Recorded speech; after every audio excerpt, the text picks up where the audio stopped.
Ada sebuah video di mana saya dikirim linknya menceritakan ramalan Jayabaya tentang keadaan dunia saat ini. Lalu dia menggabungkan sejarah 7 presiden belakangan di Indonesia yang ternyata berpola atau ada polanya. Pola sepertinya halnya di Amerika. Rakyat Amerika memilih yang sesuai dengan kebutuhan bangsa Amerika pada saat itu untuk mengantisipasi masa depan dan manfaat yang akan rakyat dapatkan ke depannya. Jadi kalau rakyat Amerika perlu keuntungan finansial alias rakyatnya mau kaya, maka Partai Republik lah yang terpilih menang. Karena Partai Republik cirinya menurunkan pajak dan menswastakan negara. Kalau Partai Demokrat yang terpilih, pajak naik namun fasilitas negara untuk rakyat jadi gratis dan lengkap seperti sarana kesehatan dan pendidikannya. Demikian juga 7 presiden Indonesia menjabat selama ini, maka semua bergaya sama, yaitu heavy on government atau berciri apa-apa pemerintah, ala Partai Demokratnya Amerika, ala sosialisnya Tiongkok. Sementara para kandidat yang akan bermain di 2024 saat ini semuanya berciri sama, berpola sama dengan 7 presiden yang telah berkuasa, apa-apa pemerintah.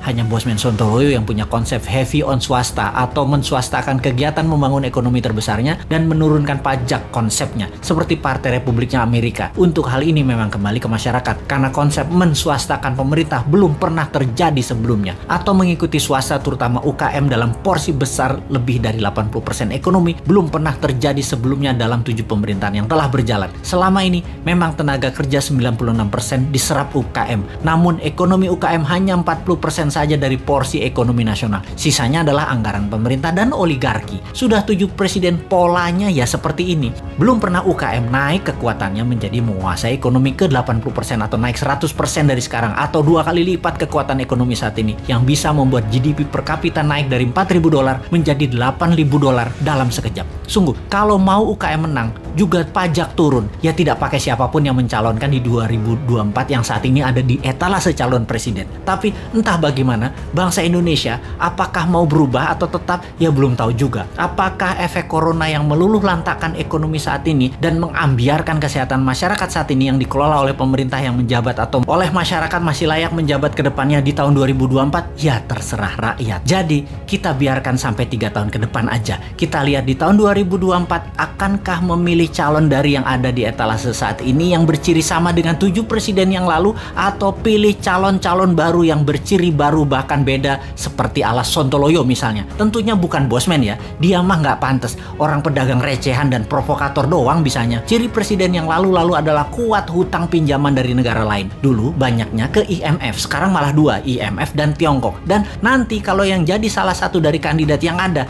rasanya sama, berhutang juga. Hanya konsep bernegara MMT yang berani cetak duit berbasis proyek anak negeri. Proyek ini berbasis UKM. Kalau UKM mau maju, ya pilih model MMT. MMT itu pro swasta banget dan menurunkan pajak. Kalau lihat dari pajangan etalase, ya mereka kebanyakan memuja pilihannya tadi hanya orangnya, bukan konsep bernegaranya. Karena tidak satu pun punya konsep. Asli mereka yang mau jadi presiden saat ini punyanya satu, bagaimana jadi populer agar terpilih. Mek ngono tok ilmunya. Bener deh, bagaimana supaya Anda memilih mereka? Citra aja dibenerin, bukan konsep yang mereka jual. Kalau Bosman, citranya kan kampungan, provokator, komentarnya norak, kulitnya hitam. Jadi karena karakternya nggak bisa dijual, maka dia jual konsep. Itu pun norak. Mainstream ya tetap maunya ngutang asing. Yang anti hutang asing kecil banget, yang mendukung UKM malah nggak ada. Akhirnya UKM-nya senang ngutang juga kalau cari duit. Kapan berubahnya bangsa ini? Begitu kuat doktrin minjem itu di kepala semua pejabat sampai UKM-nya pun tidak ada alternatif lain. Kembali ke video yang linknya saya dapat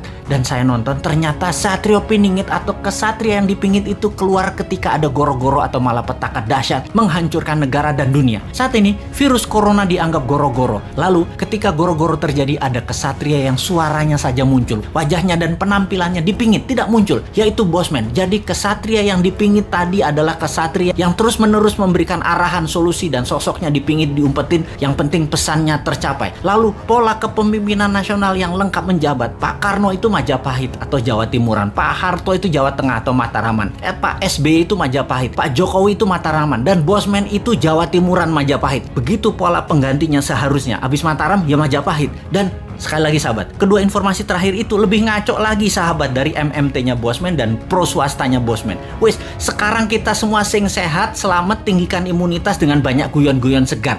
Jangan urusi Bosman. Bosman memang jancuk.